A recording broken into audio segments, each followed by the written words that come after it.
मुरगुड येथील सर पिराजीराव तलाव विक्रमी वेळेत भरला। 100 वर्ष पूर्ण केलेला संस्थान काळातील ऐतिहासिक असा मुरगुडचा सर पिराजीराव तलाव शनिवारी पहाटे पूर्ण क्षमतेने भरून ओसंडून वाहू लागला।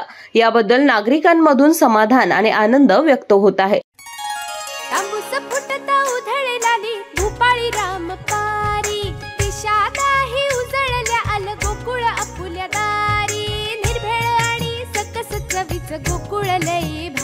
गोकुळची दर्जेदार दुग्ध उत्पादने।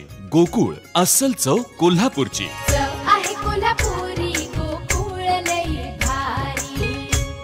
मुरगुड शहरासह शिंदेवाडी आणि यमगे या गावांना पिण्याचा पाणी पुरवठा ज्या तलावातून होतो तो ऐतिहासिक सर पिराजीराव तलाव शनिवारी दिनांक 21 जून रोजी पहाटे 1 वाजण्याच्या सुमारास ओव्हरफ्लो झाला। तलावाच्या पश्चिम बाजूच्या सांडव्यातून पाणी ओसंडून वाहू लागले आहे। या तलावाची पूर्ण पाणी क्षमता 38 फूट इतकी आहे।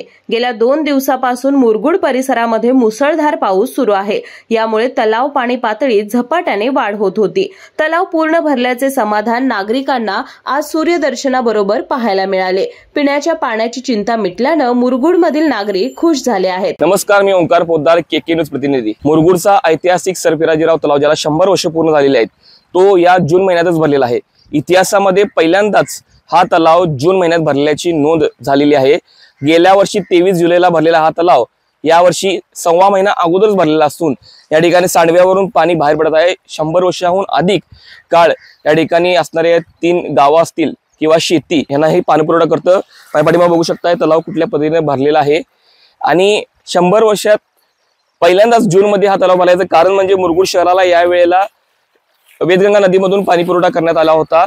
त्यामुळे या तलावाची साठवण क्षमता पूर्णपणे उन्हाळ्यामध्ये राहिली आणि त्यामुळे हा तलाव 1 महिना अगोदरच भरल्याची या ठिकाणी नोंद झालेली आहे। गेल्या वर्षी हा तलाव 23 जुलै रोजी भरला होता। यावेळी इतिहासामध्ये पहिल्यांदाच जून महिना संपायच्या आधीच हा तलाव भरला आहे। महिनाभर अगोदर तलाव भरल्यामुळे नागरिकांनी सांडव्यातून बाहेर पडणाऱ्या पाण्याचा आनंद घेण्यासाठी मोठी गर्दी केली होती। केके न्यूज साठी कागल प्रतिनिधी ओंकार पोतदार। अशाच नवनवीन अपडेट पाहण्यासाठी आमच्या केके न्यूज चॅनेलला सबस्क्राइब करा।